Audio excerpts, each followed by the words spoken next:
Am I clearly audible and visible, Aditi? Yes, you are. Same for me as well. Yeah, you are clearly audible. Not visible though. I would like to request all the attendees and my fellow speakers to kindly switch on your webcams for conference 1.9 on role of alliances and growth of startups. We'll be beginning in 1 minute from now. Mr. Pawar, great, good to go.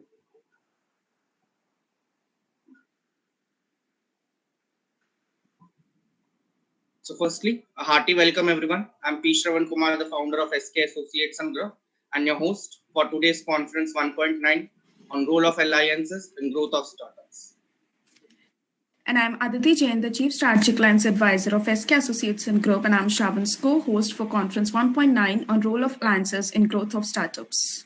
SK Associates and Group is an internationally accredited ISO certified management consulting firm registered under MSMED Act 2006. We provide consulting services in the domains of compliance, operations, marketing, research and development, human capital, strategy, and operations, budding student entrepreneurs across the world. SK Associates and Group was formed with a dream to provide consulting services to aspiring student entrepreneurs who wish to be the CEOs of their own startups and help them, obviously, in developing the national economy or establishing their dream ventures across various industries. Visit our website at www.skngroup.com to know more. We work with startups and train potential student entrepreneurs who are aiming to bring a significant change either in their business model, in scale of operations, or both. To succeed in this endeavor, our clients need a specific type of consultant, someone who is a problem solver. Typically, such a person is entrepreneurial and passionate, thinks out of the box, has an idea where the problem lies, how to analyze it, and most importantly, what would serve as a perfect solution for it. Such people have lived and worked in different continents and countries. They have worked on exciting projects, they have taken risks and have scars to show for it. We call such people transformational consultants. We have worked over the last 3 years to build a network of such people, reaching out to them across universities, across industries, and across the gamut of functional roles. Time and again, we have seen magic happen when we find the perfect solution for our clients. And this is what drives us and keeps us motivated each day. We are passionate and excited about the impact such individuals can have in building the next generation of iconic organizations in the corporate sector. Visit our website at www.skngroup.com to know more. We aim to impact 60,000 students across India by 2030 by providing them with consulting services in strategy and operations, human capital, compliance, legal advisory, incorporation, research and development, taxation, marketing, and help them in establishing their ventures by investing 20 crores US dollars in their startup over the next 10 years. We also aim to provide 50,000 employment opportunities to various lecturers across the globe in the upcoming 5 years. We strongly believe that strategic alliance and collaborations shall help us achieve our vision in working for the cause of global economic growth.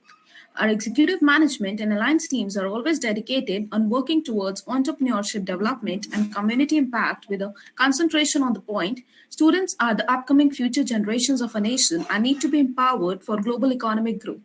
We aim to partner with 1,000 universities and colleges by 2030 to empower, educate, and advise students on various aspects of entrepreneurship and mentor them to build their startups successfully. Visit our website to know more about us www.skngroup.com. As we enter 2023, we are consistently seeing the increasing focus and enthusiasm among students towards entrepreneurship. Starting with Shark Tank India, obviously, this is a significant change towards a progressive community of professionals and entrepreneurs. Since a startup isn't just a business, a startup is an innovative business model which can impact the community and can help resolve an existing problem. Thus, the more we encourage sustainable startups to bloom in our world, the more efforts we are making towards a better future free of the problems we face today. Entrepreneurs and global business leaders are the future of our world as they attempt to resolve issues via their innovative solutions and commercialize the same solutions later at a feasible market value. This helps, obviously, in creating employment opportunities, in solving day-to-day problems, in facilitating sustainable economic growth rates, in creating innovative products, and obviously in strengthening the global economy on a whole. By attending to consumer needs appropriately, and it even creates business opportunities for relevant businesses. That is what we actually term as B2B. From global warming to climate change, from natural disasters to waste recycling, from biodegradable fossil fuels generation to rainwater harvesting, from creating online to multiple inventors and creative geniuses having building their entire kingdoms, we have already emerged as entrepreneurs successful. Exactly, Shravan. Even throughout my career as a professional in the education management and edtech industry, I've seen multiple ecopreneurs change and impact the world via their innovation, ideation, and inspiration. However, a major part of startups' development and growth depends on proper strategic alliance and appropriate collaboration with prospective partners at the right moment. The same shall lead to an increased rate of scale up process in any startup. Thus, in answer to many such questions of budding student entrepreneurs on collaborations, mergers and acquisitions, strategic alliance, and relevant issues, we have organized Conference 1.9 on role of alliances in growth of startups. We hope our conference series helps such potential students create an impact in the community and resolve emerging problems via their innovative mindsets and business model. Now, we would like to introduce our honorable guest for today. Firstly, we would like to introduce Mr. Dajorde Teofilevich, who is an assistant professor at Trios College in Toronto, Canada. He is also the founder and CEO of Elon Publishing, a publication startup in Toronto, Canada. He teaches management courses in the Global Business Management program at Trios College. Raised in Serbia and educated in the USA, Dajorde is a serial entrepreneur, author, publisher, and publicist. He has authored a book on what Serbs must do to survive. He is a self-proclaimed pioneer of template marketing and extremely passionate about entrepreneurship, marketing, and business strategy.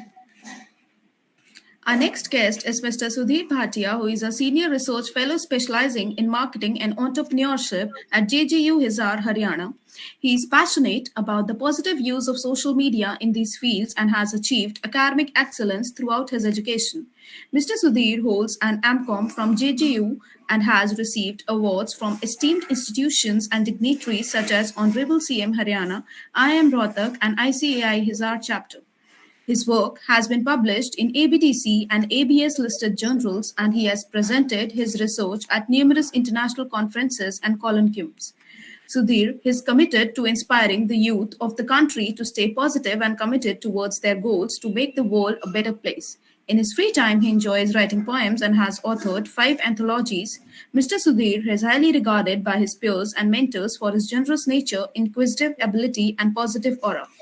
That was a great introduction, Aditi. But we are glad to have Mr. C.S. Abhijit Kothadia, who is also an assistant professor at Hirachand Nemchand College of Commerce, Autonomous, Solapur, having 5 years of teaching experience. He is also providing income tax and GST services, share market consultancy services for long-term periods to multiple clients as a company secretary. He has successfully worked for 15 months in Rajendra Joshi and Associates, a practicing company secretaries or auditing firm in the areas of secretarial audit and compliance and risk advisory. He is an associate member of ICSI too and loves to mentor young students on various aspects of entrepreneurship and innovation. We also have as an inspiring leader Mr. Aritra Ray, who is a PhD student in the Electrical and Computer Engineering Department, Duke University, North Carolina, USA. He is working on cloud computing and healthcare informatics. His work has been published at leading IEACM conferences globally and has won Best Paper awards. Also, he has successfully led his team to be the on-campus university winner of the Hult Prize in recent years. Now, we would like to request all our fellow guest speakers and attendees to kindly switch on your webcams throughout the conference.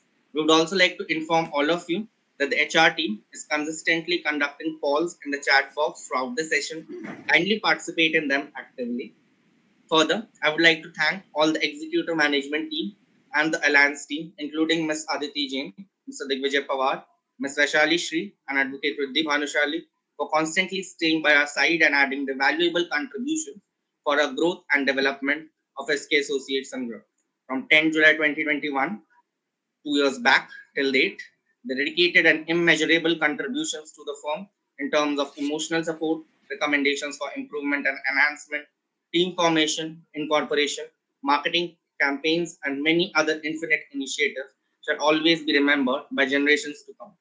Moving ahead, we would like to request all the attendees to kindly drop a short introduction of yourself in the chat box so that we all may get to know each other prior to commencement of the session. Please, all of you. Just a short introduction, your name, your college or your institution, the organization you belong from, your hobbies, passion, area of expertise would also do. Faster. We'll start with you, Divya, obviously. A short and rough introduction.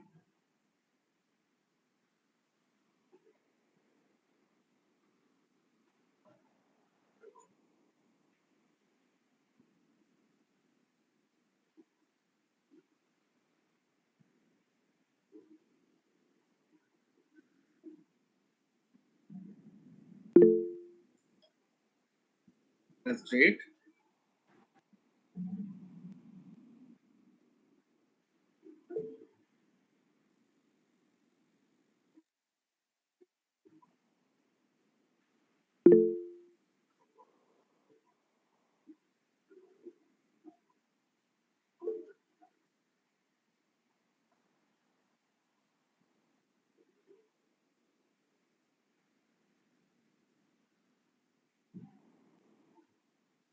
That's great, but still, 3 introductions.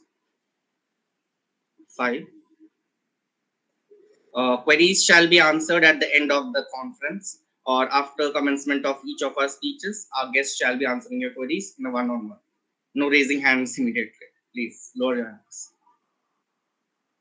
That's great.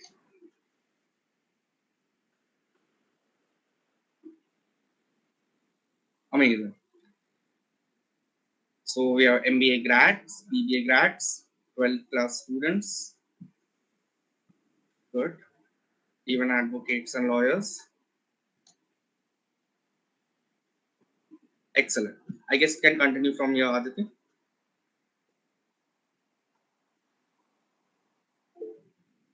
Sure.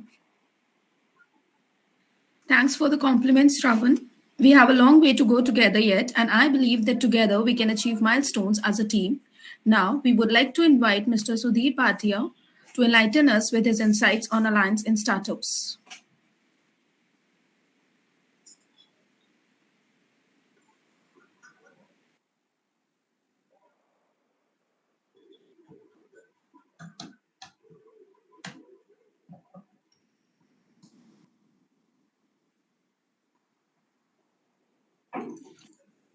Hello Aditi, please confirm if the connection is good. Am I audible to you all? Yeah, you are audible, Yes. Mr. Bhatia, but you are not visible. To be precise. Thank you for the confirmation. There is this limitation on my part that due to some camera problem in my system, I can't be visible. So I thought we can be assured with the audio. So can we begin now? If you can just join through your mobile ones, I guess video, audio, visibility both would be there. Actually, I am not having my laptop right now, and I have joined with the mobile device, but that's not working with the camera thing.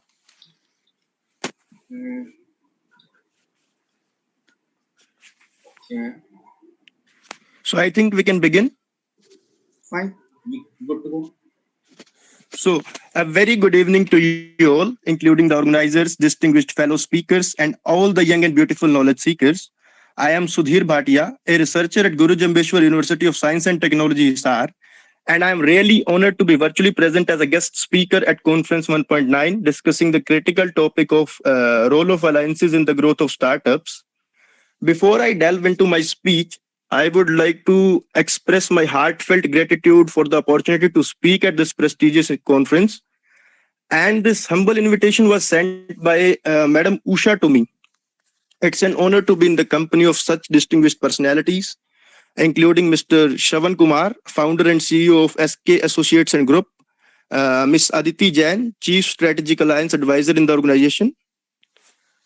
I would like to welcome and congratulate all other speakers, including Mr. George, founder of Ellen Publishing, CS Abhijit Kothadia, who is an assistant professor at Hira Chand Nemchand College of Commerce, and Mr. Ray, a PhD scholar at Duke University. I look forward to hearing from my fellow speakers and engaging with all of you in a thoughtful and meaningful manner. And before I move towards the teaching aspect, first of all, let me make clear to you all that I'm not going to typically teach you as we do in the classrooms. That is what a conference is not meant for. I'll share my life experience and research-based insights, but you all have to make a promise to me. So will you make that promise? Obviously, we would love to. That's a promise to pay me. Yes, you heard it right. You have to pay. It's not a free of course seminar, no. You all have to pay your attention. Obviously. So as a researcher in the field of marketing and entrepreneurship, I have had the privilege of researching about various aspects of entrepreneurship, and I'm delighted to share my insights and experiences on the critical role of alliances in driving innovation, growth, and profitability in the startup. Firstly, I'll tell why should not young students try becoming an entrepreneur. Then how you should start. What are the barriers on your journey? And then how do you make your startup sustain and grow? How alliances can help you. So I'm starting with the first part right now. The first part says why should not young students try becoming an entrepreneur? See, becoming an entrepreneur is a challenging and rewarding journey that requires passion, determination, and willingness to take risks. While there are many potential benefits of pursuing entrepreneurship as a career path, there are also several factors that young students should consider before embarking on this journey. Entrepreneurship offers young students the opportunity to pursue their passions and create innovative solutions to real-world problems. And we have seen many success stories that can guide our paths, including the story of Mr. Sachin Bansal and Vinny Bansal of Flipkart, Bhavish Agarwal of Ola Cabs, and Oyo Rooms, Mamaearth, Paytm, Swiggy, Zomato, Nykaa, to name others. So, by starting their own business, students can have greater control over their work-life balance. They can choose their own team members. They can pursue their own unique vision for the future. Additionally, entrepreneurship can offer financial rewards that can far exceed those of traditional career paths, like we can compare it with a job, 9-to-5 job kind of thing, no? So it can ultimately allow the students to create wealth and build a legacy that can last for generations. So there is this rosy picture that I have shown you. On the other hand, entrepreneurship can be a very risky and uncertain path that requires significant resources, time, and effort to succeed. Starting a business can be a daunting and overwhelming process. And many entrepreneurs face challenges such as funding, competition, market saturation, etc.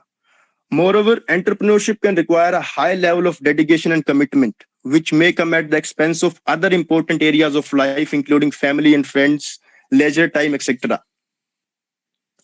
Despite these challenges, there are several reasons why you young students should consider becoming an entrepreneur. First of all is it offers a unique opportunity to pursue your own passion and create a meaningful impact on the world.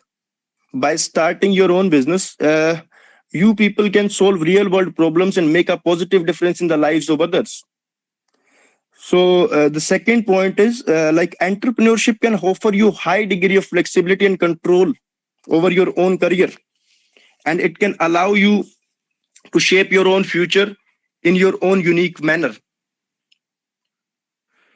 Finally, entrepreneurship can offer significant financial rewards, allowing students to create wealth and build a secure financial future for themselves and their families. And on a bigger picture, we can see that entrepreneurship is a national asset that can be nurtured only with the zeal in the youth of the country. And that on a macro level, entrepreneurs can contribute to economic prosperity by capital formation, employment generation, and ultimately improving the living standards of people in the country. Only our young minds can drive this force. Through this, students can not only increase wealth, but they can create value and cultivate change in the society. With that said, not all students are cut out for entrepreneurship. To be successful entrepreneur, one must possess a unique combination of skills, including creativity, innovation, resilience, and the ability to take risks. That is the most important aspect, I think. Just because when we talk about entrepreneurship as opposed to other businesses or something that is we can call a traditional business, the difference lies that the risk and the uncertainty in an entrepreneur kind of thing is more as opposed to the traditional business. And obviously, one requires the risk-taking ability.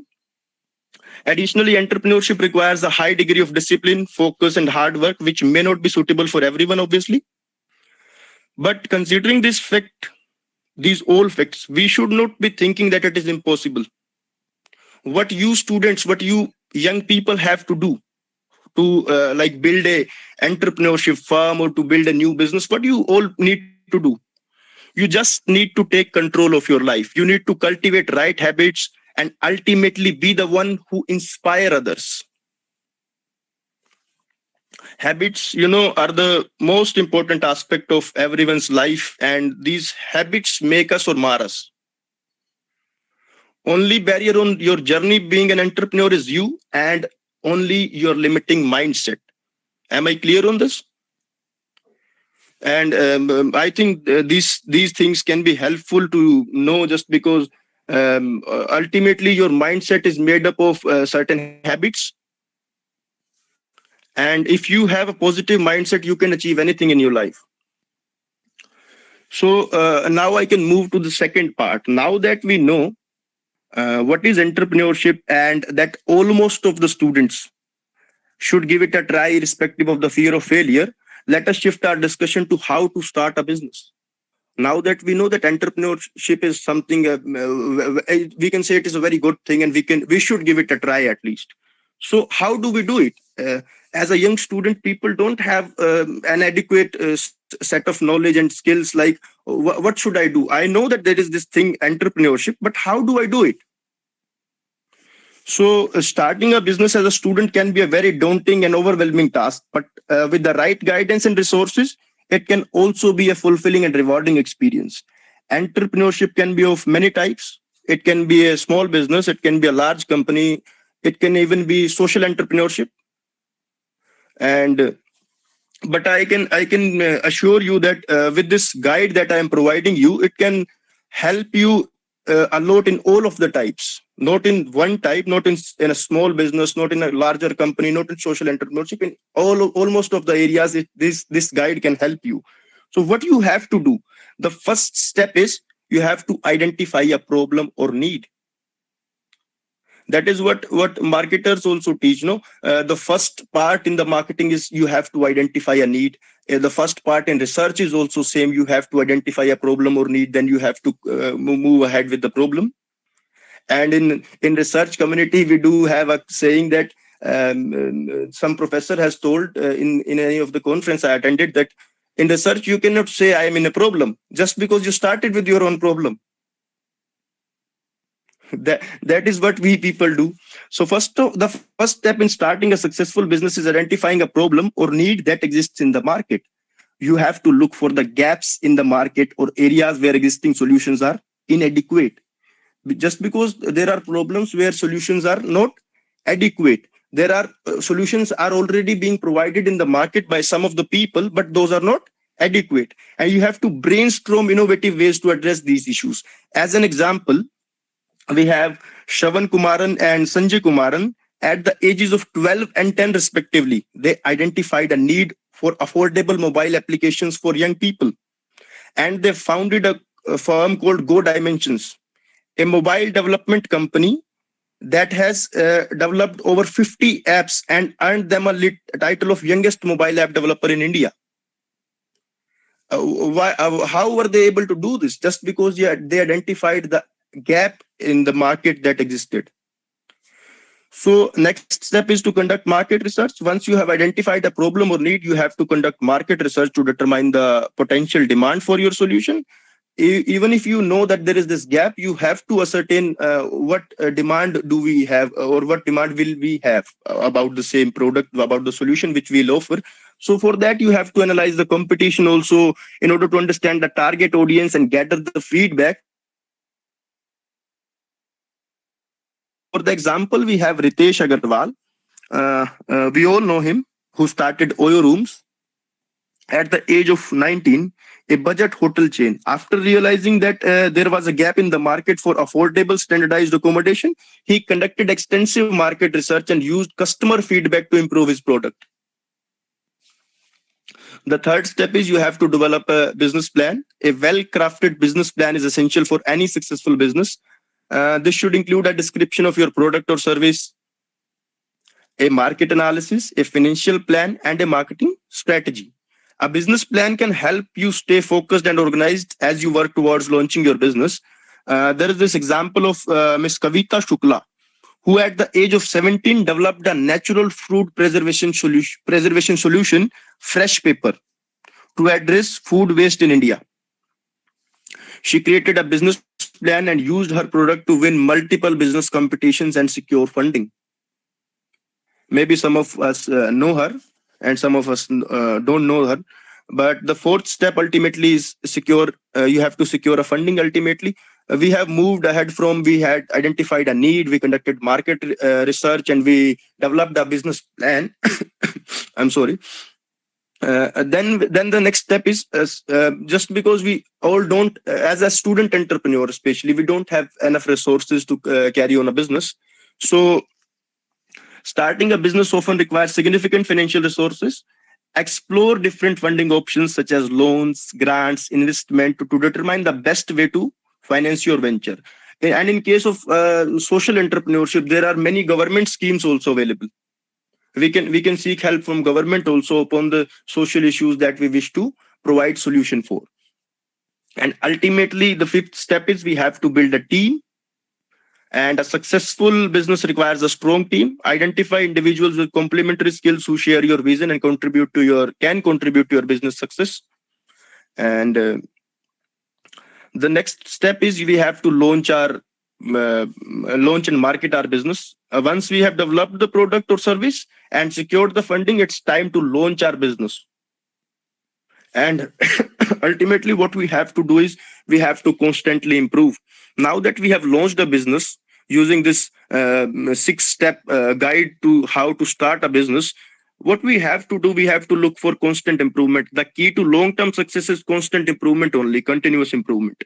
We have to stay up to date with industry trends, gather feedback from customers, and make necessary changes to our product and remain competitive. So I think this is a very helpful guide if you want to start a business.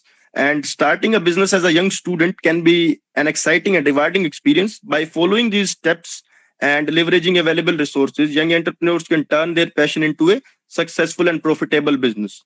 But you must remember that entrepreneurship is not a easy job. It requires a lot of hard work, dedication, and willingness to take risks. But with the right mindset and support, anything is possible. Literally anything is possible. So now I think coming to our main topic, just because the theme of the conference is the role of alliances in growth of startups, the main topic obviously becomes the role of alliances. The role of alliances in the growth of startups is crucial, as it enables company to leverage the resources and capabilities of partners to achieve common goals. Alliances can help startups in a variety of ways. What are those ways? You can access new market, you can share the resources. First point that I have written for the speech is accessing new markets. Alliances with established companies in target markets can help startups access new markets more quickly and in an efficient manner. This can be done through partnerships with distributors, resellers, or local businesses that have established customer bases. Just because when you have just launched your product or you have just started the business, you obviously don't have a customer base. But there are people in the market who are having their own customer bases. Those can be local businesses, those can be resellers, those can be distributors with a large supply chain, or anyone can be having the access to the market, but you don't have it. So what do? You form an alliance with them. and carry on, like you continue to sustain and grow your trajectory in the business. And next is gaining access to resources. So alliances can obviously provide startups with an access to critical resources such as technology, expertise, funding.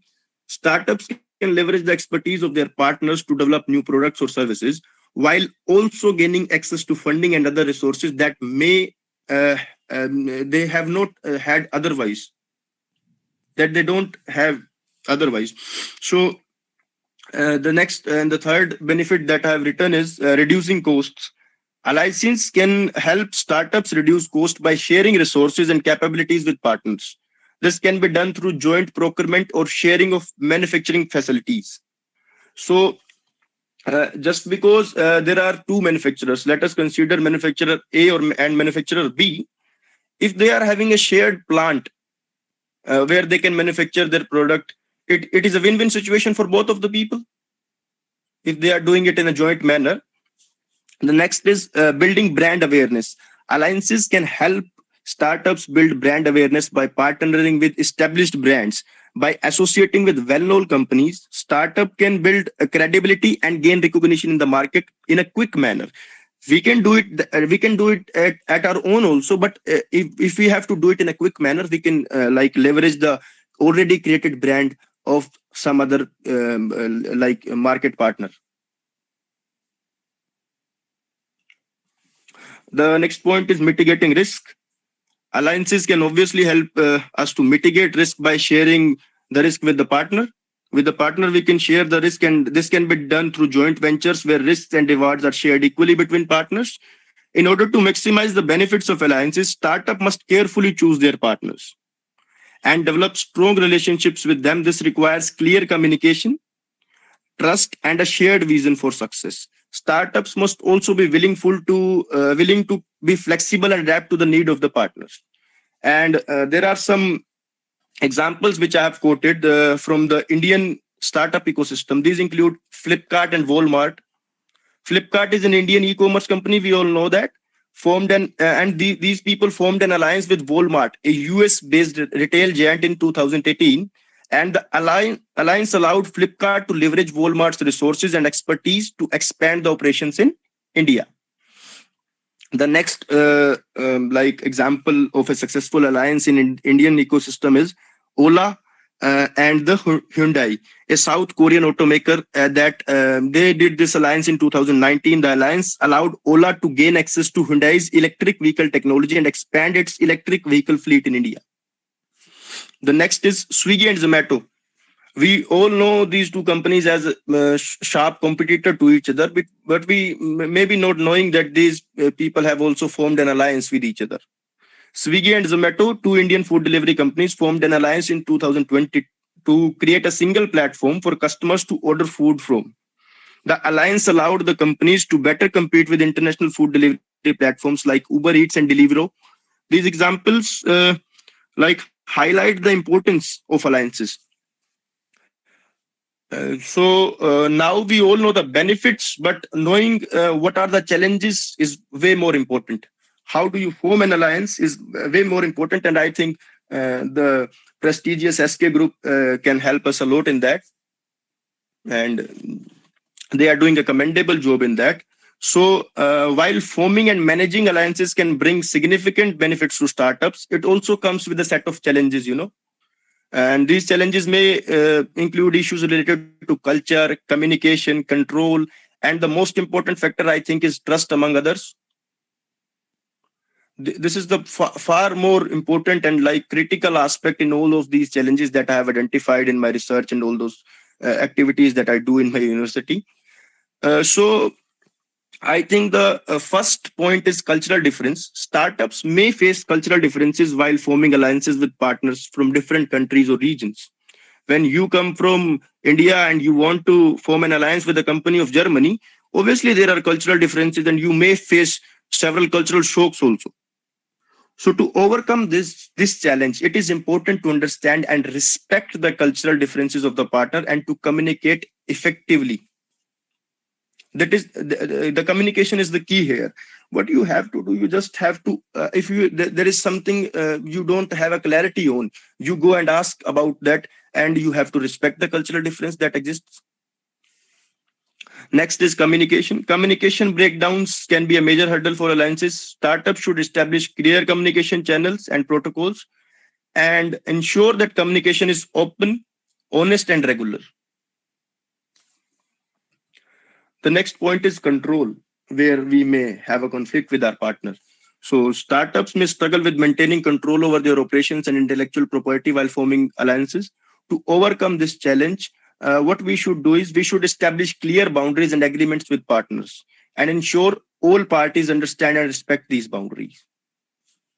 These things seem like some Instagram quote, but these are the realities of life, no? In the era of alliances and strategic joint ventures. And building trust is obviously critical for successful alliances. Startups should take time to know their partners, establish shared goals and values, and be transparent in their actions and communications. And ultimately, there can be conflicts about some resource allocation, power dynamics, but these all can be achieved with the help of a positive mindset, and like we can overcome all of these hurdles if we do have a guidance and a right mindset while forming an alliance. So in summary, I can say that forming and managing alliances can be a very challenging, but it is a worthwhile endeavor for startups. By understanding the potential challenges and implementing strategies to overcome them, startups can build strong partnerships that can enable them to achieve their goals and drive growth. So I made a discussion from starting from why should students be an entrepreneur, how students can be entrepreneur, what are the potential barriers on their journey, and how alliances can help sustain and grow their own business that they have started. So that's all from my side. Lastly, I'm open to your questions. Once again, I would like to express my gratitude to SK Associates and Group for providing me with this opportunity to share my insights. And you people are doing a commendable job. Your focus on developing entrepreneurial skills in young students from various universities across the world is indeed a very laudable effort and in line with the vision of making a sustainable impact on the society. And I congratulate and wish you all the best for your future endeavors. And you all can find me on LinkedIn. I'll share the link later. So that's all from my side. Thank you very much for your patience and you Firstly, gave that was a time to great it. speech, Mr. Bhatia. I really appreciate I'm it. thankful. Yeah. I'm thankful Further, about I it. would I'm like to thankful about address it. just one question to you before I let the attendees put forward the questions.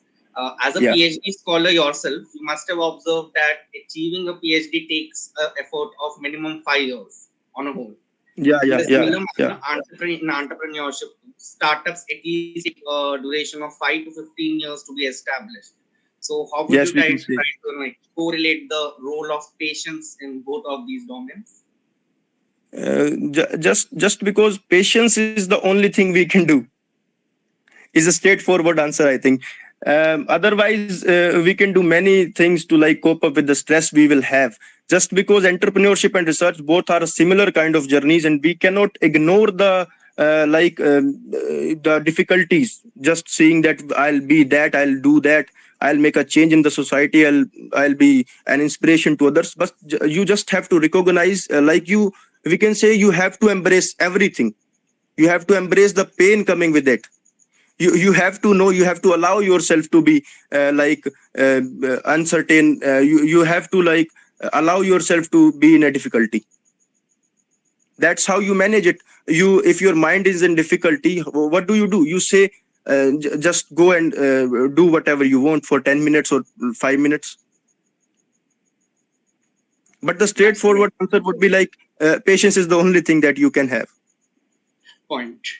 Okay, now moving on, I would like to invite all the attendees to put forward the questions, if any. Yeah, you can just simply unmute yourself and put your questions out here.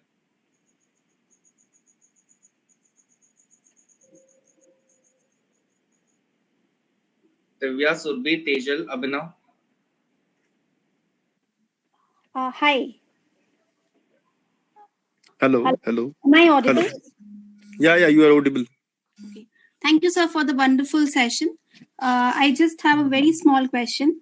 You Yeah, mentioned that when we start a business and yeah, when we are dealing with, there are two people involved in the business. So, how we should choose a person? For example, if it's my family member, okay, I yeah. can just go ahead and trust a member. However, when it's an outside person, then it becomes little difficult. Also, there can be a conflict of thoughts. So, how can we deal those things? So you are very right about it. Finding a partner in alliance is a very challenging task, and trust is the foremost factor that affects us and our decision. First of all, I think you should take time to get to know your partners, and you have to know what interests do they have, what are their own motivations, and do their motivation and your motivation match. If that aligns, you go ahead. Otherwise, you can find some new people. Okay. Thank you. Hello, sir. Thank you for the Hello. answer. Hello, hello.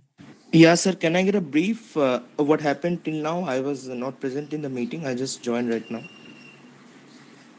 So, in the brief, I can only tell Yeah, you so that you can have the recording on our YouTube channel once the conference has ended.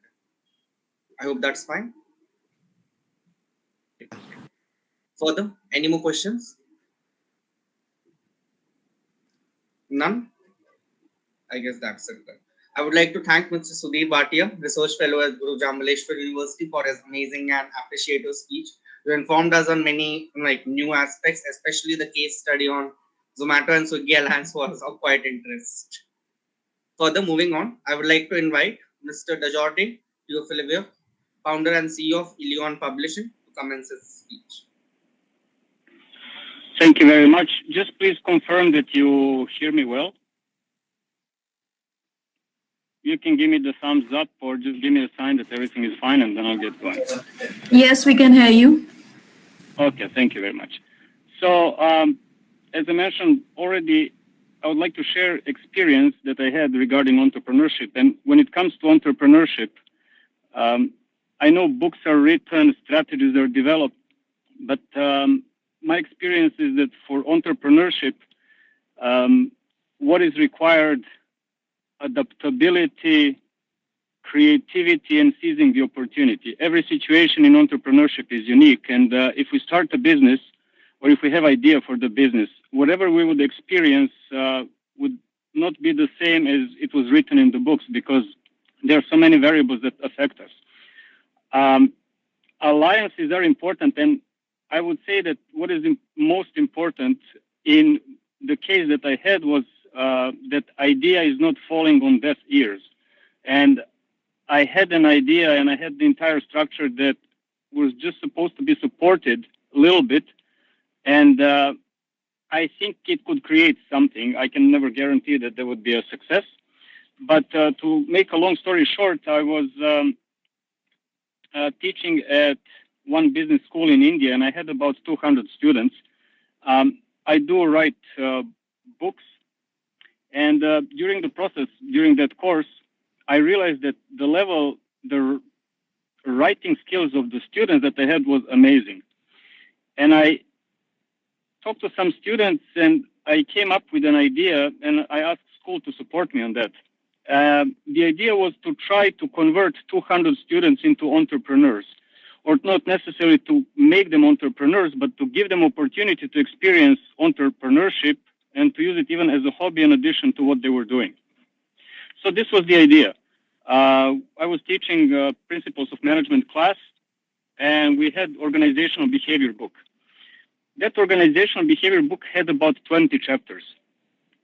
And all of the students in groups, they did their assignment, research paper on particular topic. Towards the end of the course, I realized that their effort is actually being wasted, because once they complete the research paper, they can recycle it, throw it away, do whatever, but never in their life they would go back to that paper that they spent hours and hours for. I required 10 double-spaced pages. One student did it individually, and she did 27 pages, and it was amazing. So I thought for the moment, how can we not waste those resources? What can we do to make this memorable? So my thought was, to break those around 200 students into groups of 3. So 200 divided by 3, around 60. A book had about 20 chapters and 20 areas. So I thought if in the near future, if the school supported me, I would break that organizational behavior book in those 20 chapters. I would get a group to do one chapter, let's say motivation or organizational structure or leadership, and we would select several companies and we would analyze them. So let's say one company would do one group of 20 students, 20 groups, would analyze Tata Consultancy. So we would analyze Tata Consultancy in terms of organizational behavior. So each group, there would be 20 groups, 3 students apiece, would do one chapter. One would do leadership, one motivation, one management, one organizational structure, one conflict management, and so on. So all of them would be doing a different research paper on that particular company. And I planned on having 3 different companies, so each group would do different aspect of a different company. Once that was finished, my thought would be about 3,000 words per chapter, 20 groups, that would be 60,000 words. So that would be a case study, organizational behavior case study of Tata Consultancy. Organizational behavior case study on Hindustan Unilever, and the other one maybe Reliance Industries. So after they would finish that course, the research they did would become a contributed chapter of a book, and then we would publish it. For every single course, they used to have 5 courses per term. It was possible to arrange for some of those courses to do exactly that. So as the students are going through the studies, every assignment, every research paper that they would do would become a contributed chapter in the book. So after 2-3 years of studies, each student would have 20-30 chapters they contributed to certain books. If they wanted to go for graduate school, for academia, they would have amazing CV. My another step was, once I have the working team, of course, we would go through the process of reviewing and editing. So group that was doing Hindustan Unilever would be actually evaluating and editing and reviewing Tata Consultancy book. So in one book, they would be shown as contributors. In the other book, they would be shown as editors. So in that process, for each class, they would contribute to a chapter, they would be editing. So in 3 books, their name would be showing. My another step was, once I have a working team of those amazing students, to approach certain publishers and to see if we can do contributed chapters with reputed publishers. And in that case, each student that contributes a chapter would become an entrepreneur, because once that chapter sells or book sells, they would be collecting royalties. So from doing the assignment in the class to collecting royalties and becoming author, co-author, and so on. And it didn't require any money. It just required a little bit of understanding and a little bit of desire on behalf of the school to help me out. So I managed to get to the program director, and I talked to program director, and unfortunately their response was that their school is preparing students to work in the companies, in the corporate world, and they don't want them to go to academia. And my point is, but they're already doing this stuff, but just you make them do research papers that are being thrown away. So let's use those research papers and put them in something that would be valuable and it will last forever. And they didn't want it. They said, no, it's no, our focus is we prepare them for corporate world and so on. And after that, several students contacted me. We did some books like that. I'm in the process of editing. I plan on publishing them soon. But some students said, what are we going to do with the research papers we did in your class? I said, we cannot do much because the school doesn't have understanding. They don't want you to become entrepreneur. And even school said that students don't have time to do that, and they discouraged me from even approaching students to do projects outside of the school. So I asked students if they had any limitations to it. They said, no, we can do whatever we want. What could this lead to? It would be exposing 200 students to an opportunity and maybe turning them into entrepreneurs. Because if you keep writing and writing and writing and editing and editing and editing, after you wrote 20 chapters, I think your writing skills would improve. It would be amazing. If you're editing 40, 60 chapters or 100 chapters, your editing skills would be amazing. So within 1 or 2 or 3 years, you will be a top-notch writer and editor. And through platforms like Fiverr and others, they would be able to offer their services. And if somebody would ask them, what are your credentials? They could say, well, I kind of contributed 30 chapters to the books, and I kind of edited 60 or 80 chapters to different books. And it would be a resume that is like this. And that would be the part of their studies. It wouldn't conflict with studies. They could still work in the corporate world, but while they're working on that, every single assignment that they did in the school would be contributed something that would last forever. And in that particular case, it didn't work out. I approached few more schools, individuals from other schools with a proposal, and I actually didn't manage to go through. There was no interest in it. So when we are talking about entrepreneurship, we are talking about alliances. Sometimes we can become entrepreneurs doing things on our own. But the point of entrepreneurship is actually working with someone, working for someone, and so on. And in the case when there is no understanding from a party that should have some understanding, I guess it stifles entrepreneurship. It kills it at the very beginning. Why am I sharing this? Because there are lots of individuals in this panel, in this conference from academia, and maybe sometimes somebody would approach you with a certain idea. We cannot change the mindset of individuals in the schools that are not interested in it. But if somebody approaches you and they have an idea that could spark some entrepreneurship, my suggestion would be just to be open-minded and to give it a try. I have a friend, we are, I would say, entrepreneurs, and he does have entrepreneurial mindset in a sense, because if I would tell him, look, I have business idea. Whenever I tell him I have business idea, he says, I'm listening. If I would tell him, well, here is the idea, and it's about collecting garbage in our city, and he would say, okay, let's sit and talk. So there is no entrepreneurial idea that he would say, no, it's not going to work. Whatever I say, I'm listening, okay, let's sit and talk. And when he hears it, he will give it a try for a few weeks. He would be analyzing, assessing if it makes sense to do it or not. And maybe after a while, he would say, yes, we can do it. No, I don't think so, but maybe we can still try if we have time and so on.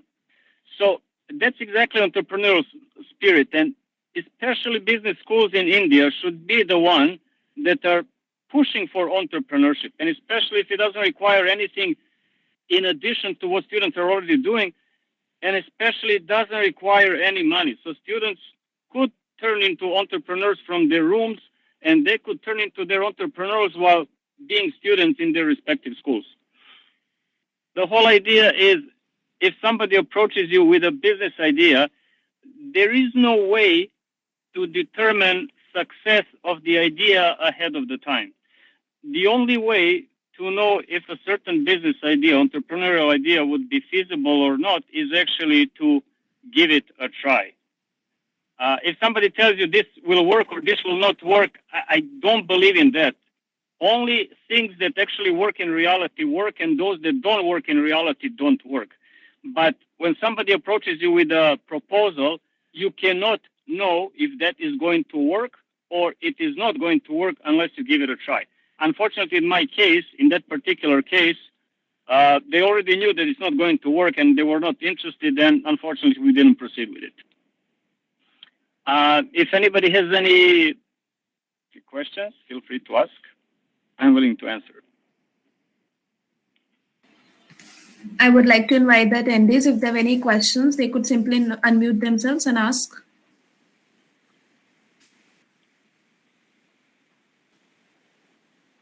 Anyone have any questions? Any questions? Shekhar, Surbhi? None?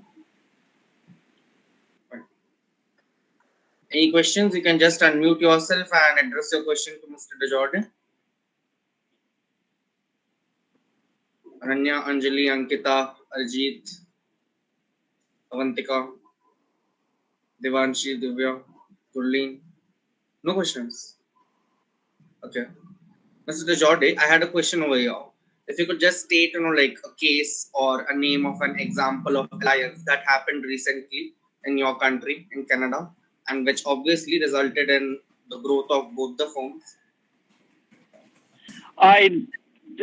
What I'm seeing in Canada is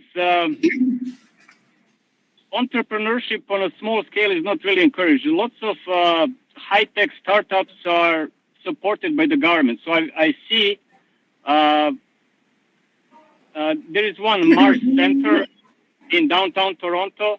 It's a huge building that is built for the sake of entrepreneurship. There is one in Waterloo at the university. I don't find Canada to be a very entrepreneurial country. And I'll give you an example. Maybe you will agree or not. But can you name one Canadian consumer product that is known worldwide?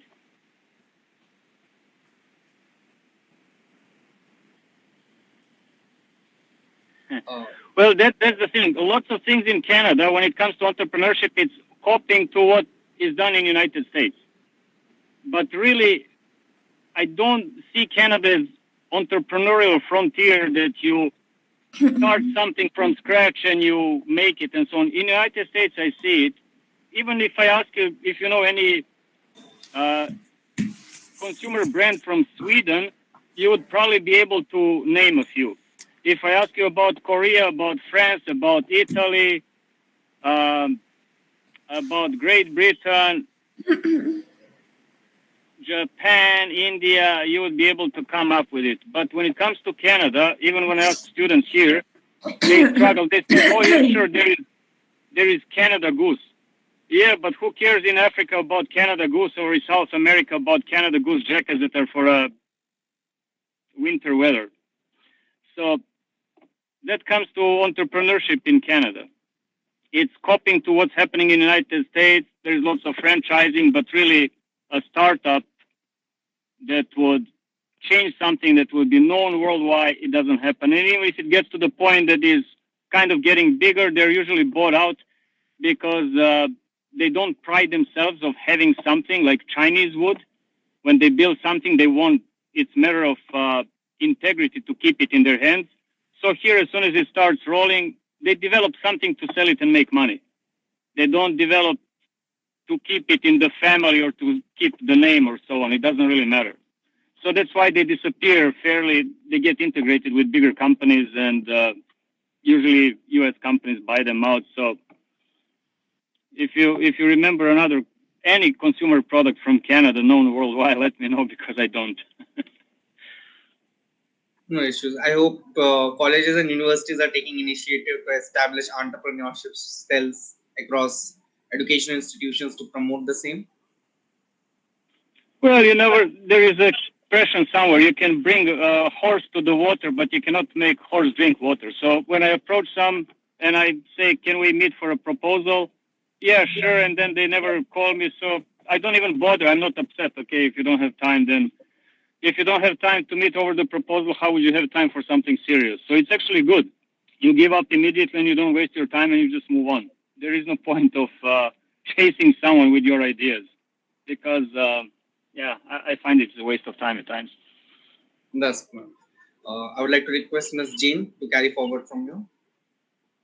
Thank you very much. We would like to thank Mr. Desjardins for his amazing speech, an informative and knowledgeable speech, and I would request him to share his mail in the chat box for any queries our attendees might have. Further, moving ahead, I would like to invite CS Abhijit Kotaria, Assistant Professor at Hirachand Nemchand College of Commerce, to share his views. Am I audible? Yeah, you are. Yes, thank you, sir. First of all, thank you SK Associates and Group, P. Shravan Kumar sir, Aditi ma'am, Advocate Larry ma'am for inviting me as a guest speaker in role of alliances in the growth of startups conference 1.9. So now I am discussing about the merger. Let me share my screen.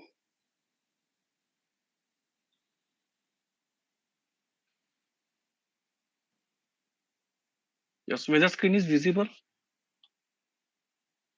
Yes, it is. Yes, okay, thank you.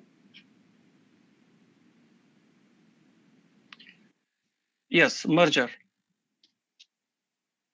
This PPT, this presentation cover three contents, that is merger, reason for merger, and three case studies. First, we will discuss about the merger. What is exactly word merger says? Merger is the fusion of two or more companies whereby the identity of one or more is lost into the resulting single company. A merger is a legal consolidation of two entities into the one entity which can be merged together either by way of amalgamation, absorption, or by formation of a new company.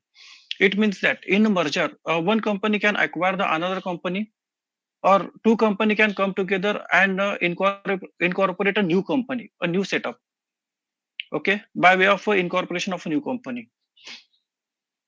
Yes, here is the image where merger is can be said that 1 plus 1 is equal to both company come together and a new setup is incorporated, and another is acquisition, that is one company acquire the another company. Reason for the merger: becoming a bigger.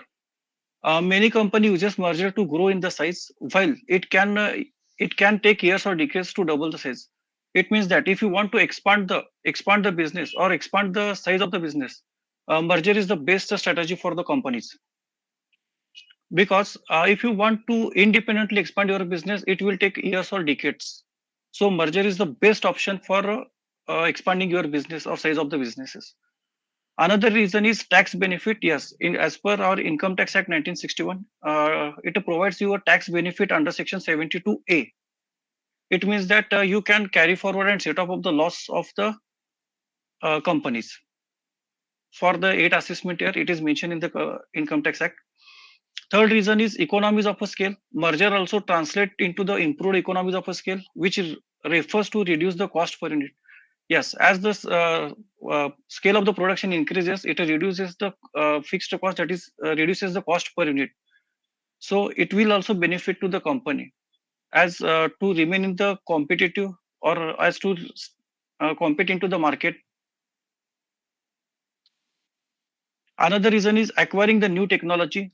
To stay competitive, company needed to stay on the top of the technological developments and their business application. Here, I would like to mention one of the example of the famous company, that is Nokia, which is the market leader in the mobile up to 2008. Okay, actually, what happened? Nokia uses the Windows as an operating system for their mobile phones. Google approaches to the Nokia to accept their Android system as operating system, but Nokia refuses to accept the same. Then Google approaches to the other companies like Samsung and other. Due to this reason, Nokia wipe off from the markets. So acquisition of new technology is the main reason for the merger. Another example is one of the famous pager manufacturing company is wipe off because of they fails to forecast their future, that is in the launching of the mobile phones in the market. So this can be, yes, this can be done by way of a merger. You can acquire the new technology or whatever technology, latest technology available in the market, you can accept and adopt. So stay in the competition, competitive into the market. Improve the market reach and industry visibility. Company can buy other company to reach new markets and grow revenue and earnings. Best example is the Tata. In the year 2008, Tata acquired the Jaguar and Land Rover. It opens the international business, automobile business doors for the Tata. Yes, case study: Tata and Jaguar merger. Tata start their business operation in the year 1945, but market share is very low. Yes, during the after starting of the company, market share is low. Tata decided to sell their Tata Motors business to the Ford company, but they received the negative response from the Ford company. Ratan Tata strive hard to set up the Tata Motors, and Tata Motors get breakthrough in the year 1998 by launch of the Tata Indica and Indigo. But even launching of the Tata Indica and Indigo, it never capture the market because market leader is Maruti Suzuki and other. Tata faced the strong competition from these companies. In the year 2008, Tata acquired the Jaguar and Land Rover from the US auto manufacturing Ford company for US dollar 2.3 billion, that is in Indian currency 9,200 crore. By acquiring Jaguar and Land Rover, Tata became one of the major player in the global automobile industry. Yes, by this acquisition, it opened doors of the international automobile markets for the Tata, which is one of the synergy for the Tata, because it will take too much time to enter into the international market if Tata wants to independently enter into the market. Benefits of the acquisition: Tata got two advanced design studios. Yes, due to this merger or acquisition, Tata get the two design studios and the technology as a part of the deal, along with copyright and patent of the Jaguar and Land Rover will be delivered to the Tata by this deal. This would provide the Tata Motors access to the latest technology, which would allow Tata to improve their product. As earlier said, this deal opened the doors of the international automobile market for the Tata Motors, which would otherwise taken years. Cost competitiveness advantage, as the Chorus was the main supplier of the Tata automotive high-grade steel to the Jaguar.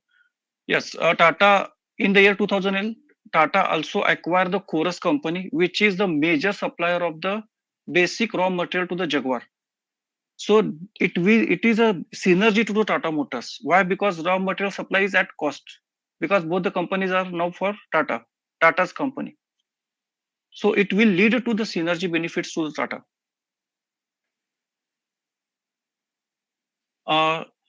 Income and profit scenario in 2008, that is before taking of the Jaguar and Land Rover, income is 70,935 crore, and profit after taxation is negative to 2,465 crore rupees. In 2021, income is 30,595 crore and profit is 2,395 crores negative. In 2022, income is 47,923.59 crores and income again it is negative 1,390.86 crore. But after looking into the profit trends, loss is declining. It means that company is in the near future, company can earn a maximum profit or can wipe up their losses and earn the profit as the losses is declined year by year. Market share in the year 2009, Tata's market share 12.92%, which is declined from 2009 to 2021. It is 10.91%. And in 2022, 13.97%. Why? Because of merger. Now, Tata's car, that is Harrier and Nixon, are manufactured or are built on the platform of the Range Rover. So, these platform are used for the manufacturing of the cars. It increases the market share, that is 10.91% to 13.97%. And it is increasing day by day. So that is the benefit of the merger, because Tata get the technology along with the copyright, patent, designs of the company, and they try to become the market leader in the automobile sectors. Yes, Tata introduces the EV also. Next merger is Idea and Vodafone merger. This merger takes place only for the purpose of the survival of the company. Idea, that is Idea Cellular Limited, is the Aditya Birla Group company founded in the year 1995. It provides GSM-based services in the Gujarat and Maharashtra circle. Okay. In August 19, 2015, Idea announced the rollout of its 4G services. Idea compete with Airtel and Vodafone. Both are the strong competitor, Idea and Vodafone. But in the year 2016, Mukesh Ambani made an announcement of launching of the Jio mobile and Jio SIM cards free for the period of the 6 months. Which yes, due to this announcement, Idea faced the survival issue along, and Vodafone is also facing the survival issue. Okay. Now we look into the market share of both the companies. Before merger, Idea share is 17% and Vodafone share is 19%. Airtel is 24.71% and others 12%. At that time, Jio was not available. That is the scenario of before merger. That is 2016. Okay, reason for merger. The main reason for Idea and Vodafone merger is to handle the rising of the dominance Reliance Jio in the telecom industry. As Jio announced to provide free services in the first 6 months, as a result, it started to capture the maximum part of the market. Yes, as the Jio announces the free services, they're facing the challenges because they are providing the services 1 GB data at 300 rupees for 28 days or for 1 month. Okay, and nowadays, even nowadays, Jio providing the 2 GB data, 2.5 GB data at 300 rupees for one. So this was the challenge. They faced the survival issue, and both the company decided to get merged and set up a new company V. Free services from Jio started the price war between the companies. As a result, in case of the price war, merger brings confidence in the companies with the synergy benefits. Merger was expected to hold strong position in the industry. Idea and Vodafone was the first announced in the year 2017. 2018, Department of Telecommunication gave approval for this merger, and this merger takes place and completed in the year 31st of August 2018. Idea and Vodafone merger was the largest telecom merger in India. After merger, market share of these two are Reliance Jio, it is 34.82%. Bharti Airtel, it is 27.76%. Vodafone Idea, it is 26.75%. That is the existing scenario, that is June 2020. This merger takes place only for the purposes of the survival. Yes, we can merge for the survival and we can merge for the purpose of the expansion of the business also. So merger can be taken for both these reasons. No need to merge for the expansion. We can merge for survival purposes also. In in some of the times, merger takes place for the purposes of the tax benefit also. Just I already said that is there is a tax benefit under Section 72A under Income Tax Act. So merger play a vital role.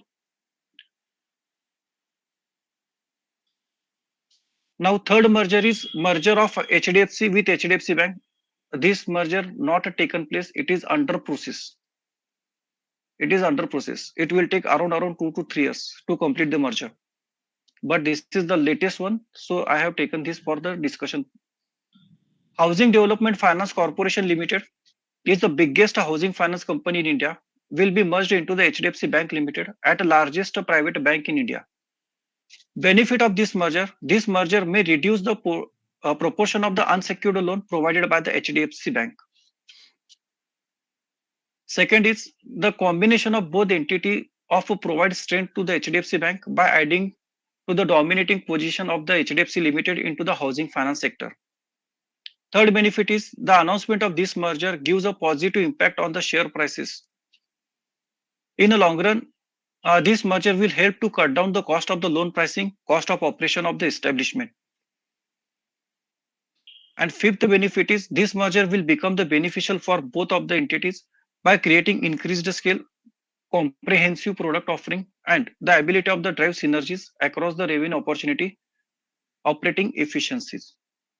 Now, we will discuss about the whether merger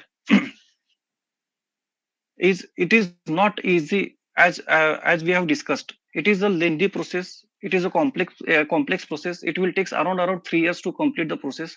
Just we have discussed in Vodafone Idea merger. They have announced the merger in their 2016, but completed in the year of 2018. Whether merger is illegal, yes. Merger is not defined in Company Act anywhere, but it is covered under compromise and arrangement. Merger amalgamation, it is covered under the part of the chapter compromise and arrangement, section 230 to 240. So it is illegal. Company is required to comply with the various regulations. Company required to take various approvals like SEBI, MCA, NCLT. If it is a non-banking financial corporation, approval of the RBI is required, approval of the board of directors is required, approval of the shareholder is required, approval of the creditor is also required.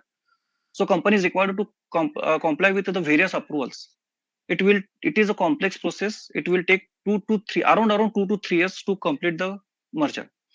It is not simple that two company decided we will merge together and next day they carry on their merged operations. It is not possible. One of the example of the alliance is Hero and Honda. Honda wants to enter into the automobile sector in India. But excuse me, Mr. Kotaria, sorry for the intervention. If you could just wrap it up a bit soon. Yes, sir. Okay, sir. This is the last example that I want to mention. Hello. Yeah, you can mention it. No issues. Yes, sir. Yes, sir. Okay, thank you, sir. One of the alliance is the Hero and Honda. Honda wants to enter into the Indian markets, but it is not possible to carry on the business without the help of the Indian company. So they tie up with the Hero company and become the leader of the automobile sector into the market. Okay. By mentioning this, I will conclude here. Thank you, everyone. Thank you, SK Group and Associates. I sincerely gratitude towards the SK Group and Associates and P. Shravan Kumar, sir. Thank you, sir. Firstly, I would like to thank you, Mr. Kotaria, for elaborating on such advanced cases, especially the idea Vodafone merger that you had mentioned in your case study is one of the most recent trends into the mergers that has actually helped them penetrate the market, especially in the telecommunications industry after the advent of geo communications. Anyway, that was actually a great case to ponder upon. I would like to thank Mr. Kotaria for his amazing speech, and I would like to also request him to share his email ID in the chat box for any queries our attendees might have. Further moving on, I would like to invite Mr. Aritra Ray, PhD scholar at Duke University, to commence his speech and share his insights. Hi, can you hear me? Yeah, can you hear me? Yes, we can. Okay. So, yeah, thank you very much for inviting me. And yeah, so I see a lot of attendees. Excuse me, Mr. Ray, your voice is a bit lower. If you could just speak a bit more loudly. Yeah, can you hear me now? Is it better now? Yeah, we can hear you. Okay. So, thank you very much for inviting me. And we have a very diverse guests here, like from the graduate students team, MBA grads, we have the tech guys here, we have the advocates, and we also have a few high school students. And so I've been looking to focus more on what student entrepreneurship is all about, how you can get things going, how you can get the ball rolling in this domain. So I have actually talking of experience, I have had a few experience of student entrepreneurship in my undergrad days, going with the Hull Prize competition, which is a global platform founded by the Bill Clinton organization, where we were the on-campus winners, where we try to find out solutions for sustainable growth, looking at waste management and stuff like that. So gathering from all those experiences, I'll be trying to share some of the ideas that I have today. So if you look at student entrepreneurship, or if you look at entrepreneurship in general, the first thing that comes is you have to find something that you're passionate about. So people have always spoken about that the path will be difficult. You need a lot of patience. And somebody mentioned that you need 3 or 4 years, 5 years as a waiting period of time before you can actually see things grow or things actually take shape. So what keeps you alive in the race? It's a passion. If you can really find a meaning, you find a meaning to what you are trying to do, that's going to help you stay in the game for a few years when it's going to be difficult initially. And then you need to try to build a team. As people mentioned, that how do you choose your partners, or how do you choose your business partners? I think first thing is you have to look into the value proposition, that what is the other person the value brings in. That's the way you build a team. You try to build a diverse team as possible, because it's not possible for one person, or it's very rare for one person to have access or have the knowledge of all the different domains. You need to have understanding of business, you need to have understanding of your taxes, you need to understand the economics, you need to do market research, you need to build a product, whatever product it could be. So I think it's important that you have a diverse team and choose a team based on the value proposition. It's definitely built on trust, but what's the value each person is going to bring, and based on that you build a team. And then you try to build a product. So how do you build a product? You have to find first what are the research gaps. So what are the gaps in the product that exists at the present moment? It could be a small gap that caters to your small locality or your small neighborhood, or your own apartment complex. And it could be a larger gap that covers your state. It could cover your country, or it could cover the international businesses. So you should look into the market gap. You should assess your abilities, how much funding you have, what are the abilities and the qualities you have, how much you can handle. And based on that, you can either target your own apartment complex, you can target your own neighborhood, or you can attempt to build something, create an impact for the state, create an impact for the country you live in, or in the international markets.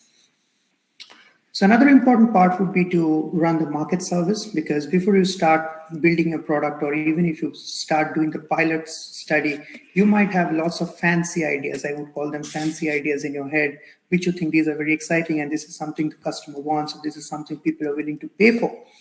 But it might happen that that you are far away from reality, and you are living in your own fancy world, and therefore it's important that you run market service. So it's not easy to run market service. There are several platforms like Prolific, you have Qualtrics, you have SurveyMonkeys, and all those platforms where you run market service. But I have often seen that people end up including the wrong variables, or introducing too many variabilities in those market service, and ending up with the wrong result, and building on those wrong results to build a product which eventually fails.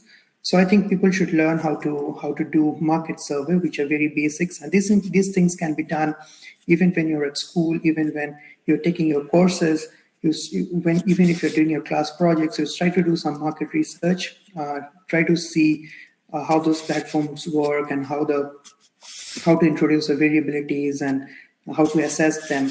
And you talk to your peers, you talk to your professors in doing that. And then you should learn how to analyze the survey data, try to find the gaps, and then you do the pilot testing. So again, when you try to do the pilot testing, you know that no product in the world is perfect. Nobody has built a perfect product so far. If anybody built a perfect product, then there's no research gap, and that's where the product stopped, and that's where the innovation stops.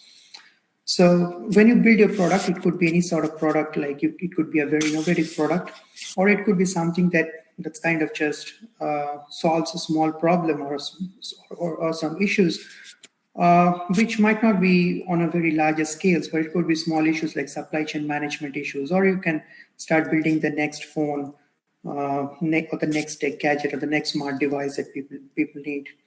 You've always got to realize that the product is never going to be perfect, and you have to launch it once it reaches an acceptable limit of reliability, say, of the product. So again, you have to do something called a reliability testing. You have to know whether this meets the needs of the users, and whether the product is reliable enough for a first phase launch. And you roll it out, you show it to people, you get their feedbacks, and then you keep iterating on the process. So you keep iterating, you get to the people, you ask them to use their products, use your products, and then try to iterate and look into where are the shortcomings, and keep improving it, right? Because initially you will not have the engine or the momentum to build a huge product. So you need a small product to start with, show it to people around you, and get some feedbacks.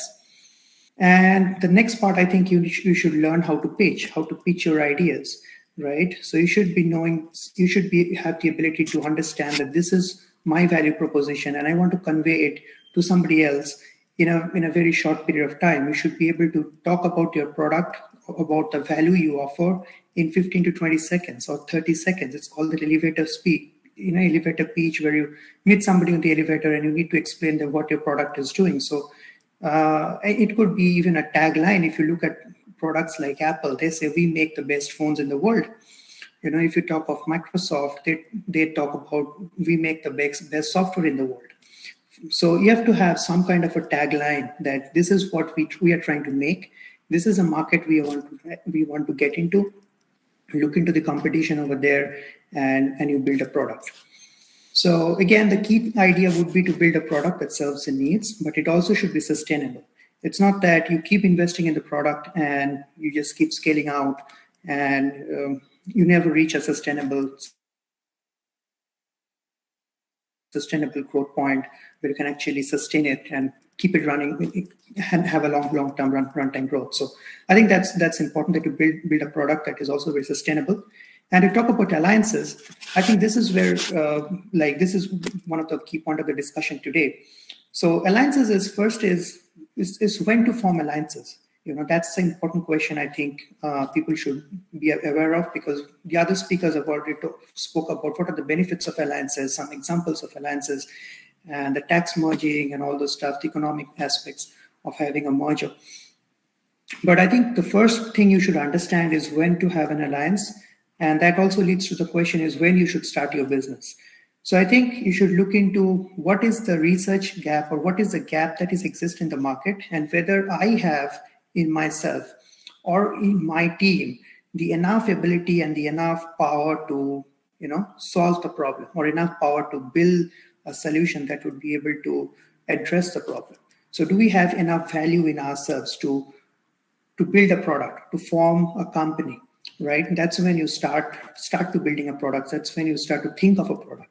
Now, if you think of doing something like, say, a self-driving AI startup company, say like, Cruise Automation or Waymo or Argo AI, or if you think of robotics, say Neuro or UiPath, or if you think of something like a molecular or clinical startups like the Tempest and stuff like that, the first thing is, are you equipped enough to build products that would be able to drive the self-driving car? So that's the first thing. And it might happen that at the age of 18 or 19, you are not good enough to do that. So then what are you good at? You have to find out what you're really good at, what you're really passionate about, and then try to build something out of that. So yeah, that's I think a very key part of this entrepreneurship journey. And you should again try to form alliance when you know that this is a part where you're lacking. This is a part where your partner or your other person can bring some value to. I think that is the area you should look at. I think the value proposition from your end and the value proposition from your business partners end, and you try to reach some equity in your company, and you try to work with that. So I think value proposition is a really important thing that you should look for. And again, the point is that you should try to have fun. And if you don't have fun doing it, I think you will very easily run out of gas, and you will, every day think of, shutting down a company. Or if it's like, investing in stocks, you don't invest in stocks by thinking tomorrow I'm going to sell it off. You invest in a good business. Similarly, you are investing your time. You don't invest in your company and you're thinking that tomorrow it's going to run out of business. Right? You should be really passionate about it. You should think for it as a long-term investment. You can even think of startups as your side business or your part-time hustle, side hustle, not your main thing.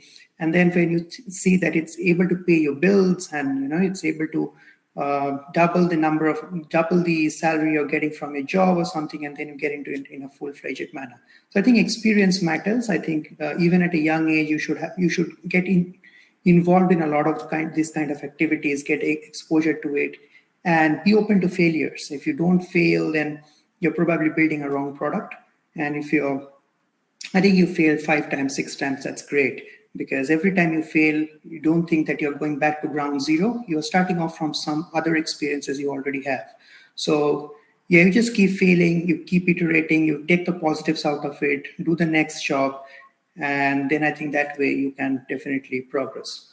And some of the ideas, like some of the small things that the alliances, to talk about alliances, like small things, something like Google Cloud or MongoDB, these are big cloud companies, and you don't really need to get into alliances with these companies to use their products. So there are several big tech companies like Google Cloud, there's Microsoft, they provide you lots and lots of dollars of free credit. Like Google Cloud, I think, provides around $2,000, $3,000 credits to the startups. So you just need to register with them and you get this $2,000, $3,000 of free credit and use it. I mean, even if your company doesn't do well, if you're doing something on cloud platforms and if you're doing something on healthcare that needs cloud setup, or you need support from Microsoft, you can apply to their programs, get those free supports, use those brands and logos, build up your image, and you do some image management, and then you see how your products are going. If it fails, you move on to the next. So you should always look out for the free resources from these companies have, the big companies, the big chance have, and try to merge with them, create companies, create a value. And I would say the important thing is not really creating a company. I think what value you're providing to the industry or to the problem that you're really willing to solve, how much value you're able to provide. And then in the long term, you can think of merging with other big companies or scaling it up as a full-time job. I think I've exhausted my 15 minutes, and feel free to ask questions. I'll be happy to answer. I would like to invite our attendees, anyone who would like to ask the question can simply unmute themselves. Anyone? Okay. So I would like to thank Mr. Ray for his knowledgeable and informative speech, and I would request him to share his mail ID in this chat box for any queries our attendees might have. Further moving ahead, we would like to thank all our guests on the panel for making the first session of Conference 1.9 such a warm event with their view and insights. We would also like to thank all the attendees for patiently hearing us throughout the conference.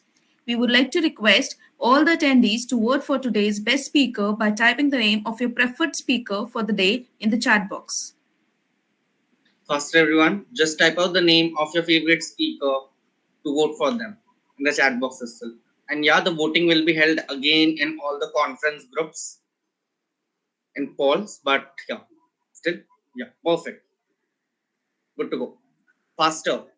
We have got 44 attendees in the meet. I will at least expect 42 votes out here. Mr. Pawar, if you can just keep an eye on the votes.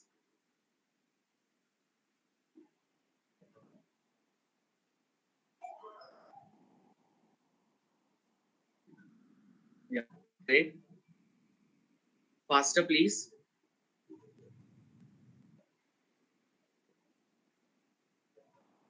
Faster. That's still 25, barely. 15 to 17 more to go.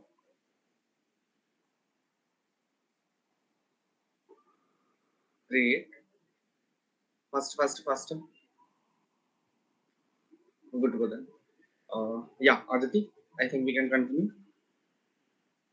Sure. So thank you, everyone. The top 3 guests of Conference 1.9 shall be declared at the end of the Conference 1.9. We shall return tomorrow with the second session of Conference 1.9 on role of alliances and growth of startups. Until then, stay tuned and keep dreaming. Thank you, everyone. Have a great day, everyone, and stay tuned and keep dreaming. Take care.